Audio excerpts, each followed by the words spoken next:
सह वीर्यं करवावहै तेजस्विनावधीतमस्तु मा विद्विषावहै।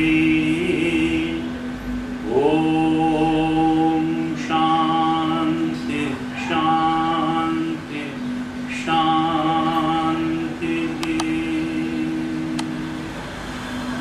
सदाशिवसमारम्भां शङ्कराचार्यमध्यमाम् अस्मदाचार्यपर्यन्तां वन्दे गुरुपरम्पराम्। अज्ञानतिमिरान्धस्य ज्ञानाञ्जनशलाकया चक्षुरुन्मीलितं येन तस्मै श्रीगुरवे नमः। तस्मै श्रीगुरवे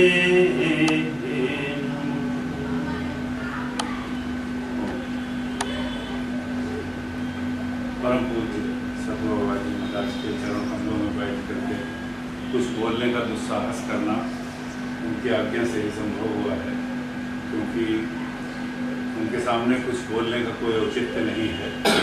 जो व्यक्ति स्वयं सत्य में प्रतिष्ठित हो उसके समक्ष बैठ करके सत्य की चर्चा करना ये छोटे मुँह बड़ी बात करना ही होगा। फिर भी मैं कुछ कहने का प्रयास करूँगा। ये जीवन बड़ा विचित्र है। हम सब लोग पैदा होते हैं, बड़े होते हैं और एक दिन दुनिया छोड़ करके चले जाते हैं। हर व्यक्ति जानता है कि जीवन में हम मनुष्य का रूप लेकर के आए हैं तो हमें कुछ न कुछ तो करना है। हम आयु धर्म के अनुसार जीवन जीते चले जाते हैं और कुछ समझ नहीं पाते कि वास्तव में जीवन का प्राप्तव्य है क्या, होना क्या चाहिए। कभी रुक करके ठहर करके विचार करने का जीवन में अवसर ही नहीं मिल पाता है।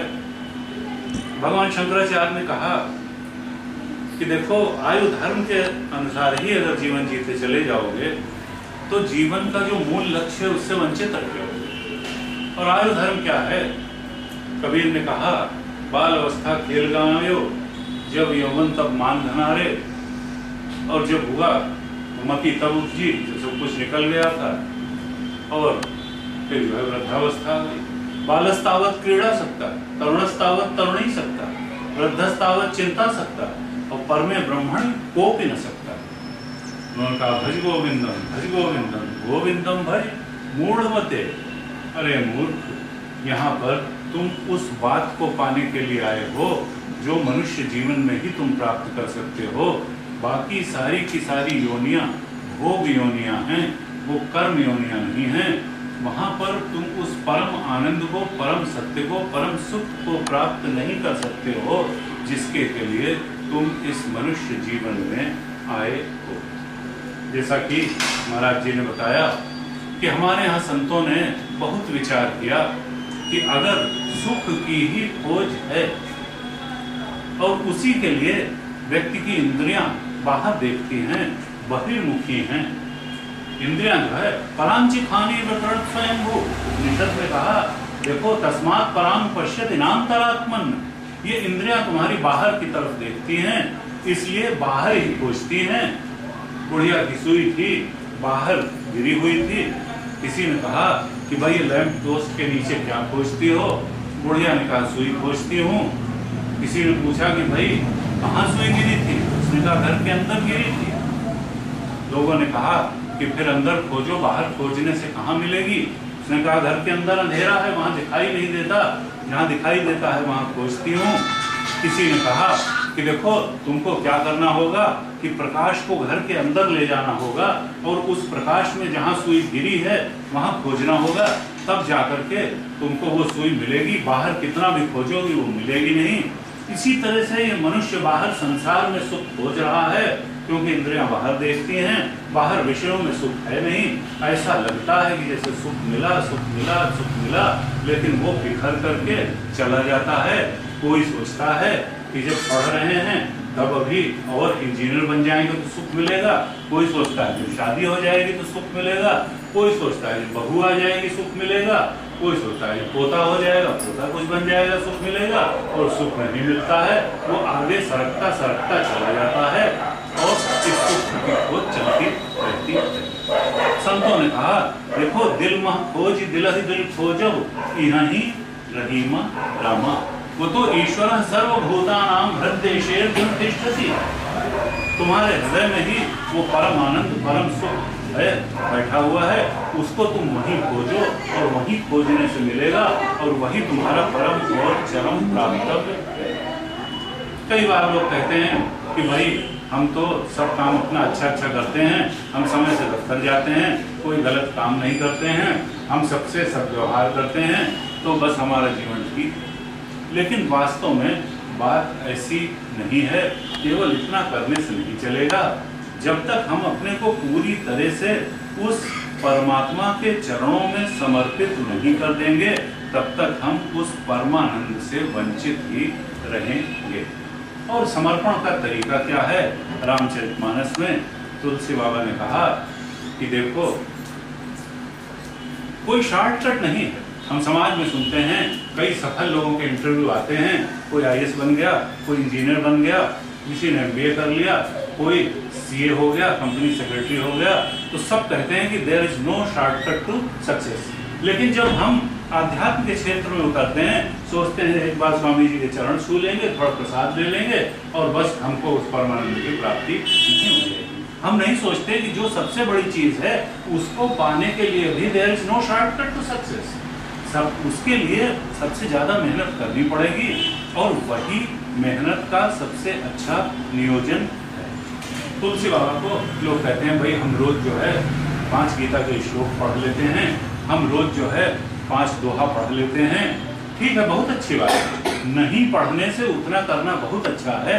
लेकिन तुलसी बाबा ने कहा देखो, राम को बिना मिले चलेगा नहीं। पूर्ण पुंज बिन मिला ही न संता और सत्संगति संस्कृति कर अंधा। जब पूर्ण पुंज हो जाएगा, पूर्ण का पुंज हुआ, तब तो मनुष्य योनि मिली। मनुष्य योनि इतनी आसानी से नहीं मिली है। वो कहा कि देखो, ये जो है कबहुक कर करुणा नर देही देत ईस बिन देतु स्नेही। कभी करुणा करके उस भगवान ने तुमको मनुष्य तन दे दिया, तो अब इसको व्यर्थ नष्ट न करो। तुलसी बाबा ने कहा देखो, ये साधन धाम मोक्ष कर द्वारा पाए न जेहि परलोक समारा। सो परत्र दुख पावे सिर धुनि धुनि पछताए। काल ही कर्म ही ईश्वर ही मिथ्या दोष लगाए। ये साधन धाम है, मोक्ष का द्वार है। अगर इसमें रह करके सत्कर्म कर लिया, भक्ति कर ली, ज्ञान की प्राप्ति कर ली, स्वरूप निष्ठा प्राप्त कर ली, उस परमात्मा को अपने हृदय में खोज लिया, तब समझिए कि ये जीवन सार्थक हुआ, कृतकृत्य हुआ। अन्यथा तो हम जीवन गंवा करके ही यहाँ से खाली हाथ चले जाएंगे। और कई बार ये भी समाज में सुना जाता है, लोग कहते हैं अभी तो तुम्हारी उम्र क्या है भाई, अभी तुम्हारी नौकरी करने की उम्र है, अभी तुम्हारी पढ़ने की उम्र है, अभी खेलने की उम्र है, बुढ़े हो जाना, भक्ति करना ये तो बुढ़ों का काम है। भगवान कहते हैं कि देखो, बुढ़ापे में कुछ होता नहीं। जब शरीर ही नहीं संभल रहा है तो भक्ति क्या करोगे, सत्कर्म क्या करोगे, ज्ञान प्राप्त करने का उपक्रम क्या करोगे? इसलिए अर्लिएस्ट इज द बेस्ट। जितनी जल्दी वो काम कर लिया जाए वही सबसे अच्छा है। कहा कि तुलसी बाबा ने कहा कि देखो, पावन पर्वत वेद पुराणा राम कथा विचिराकर नाना। मर्मी सज्जन सुमति पुरारी ज्ञान विराग नयन उर्गारी।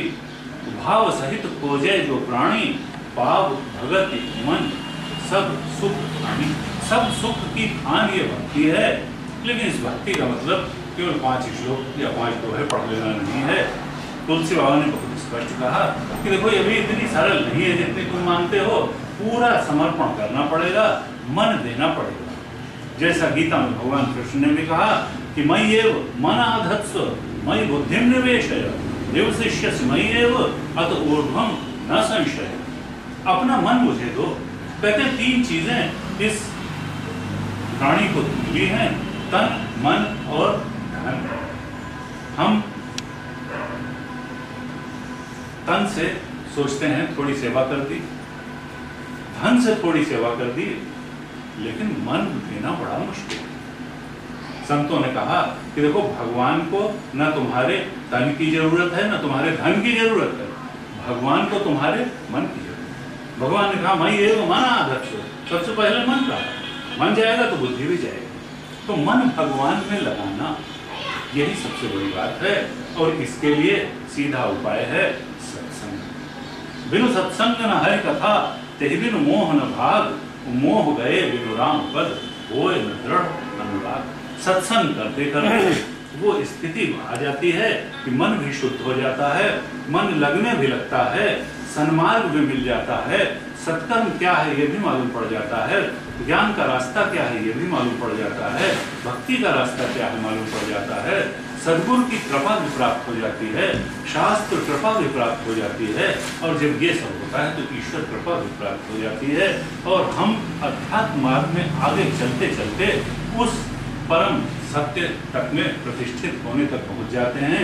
अगर नहीं भी पहुंचे तो अगले जन्म में भगवान श्री कृष्ण ने अर्जुन को कहा कि प्राप्त पुण्य कृताम लोकान कुशित्वा शाश्वती समान, शुचि नाम श्रीमतांगे है योग भ्रष्टो विजायते, अथवा योगिनाम एव कुले भवति धीमताम। या तो योगियों के कुल में जन्म हो जाएगा, या साधु गृहस्थों के घर में जन्म हो जाएगा। और तत्र तम बुद्धि संयोगम लभते पूर्व देहिकम, वहां पूर्व देह का ही बुद्धि क्रम जो है तुम्हारी साधना साथ जाएगी। जितना यहाँ तुमने कमाई कर ली है वो कमाई अगले शरीर में साथ जाएगी, और साधना वहीं से शुरू होगी। इसलिए इस जन्म में की गई कोई भी सत्कर्म, कोई भी भक्ति, कोई भी ज्ञान का उपक्रम वो बेकार नहीं जाएगा। जितनी कमाई होगी यही कमाई साथ जाएगी, व्यक्ति ले करके जाएगा। भगवान शंकराचार्य ने कहा देखो, सत्संगत्व नहीं संगत्व, सत्संग अगर करोगे तो अपने आप निसंगता, निसंगत्व निर्मोहत्व। ये जो मोह में पड़ा है, तुलसी बाबा ने कहा मोह निशा सब सो मनिहारा, और देखा ही सपन अनेक प्रकार, एक जग जाम जाग निजोगी, परम आरती प्रपंच वियोगी, जानी तब जीव जग जागा, जब सब विषय विलास विरागा, होय विवेक मोह भ्रम भागा, तब रघुनाथ चरण।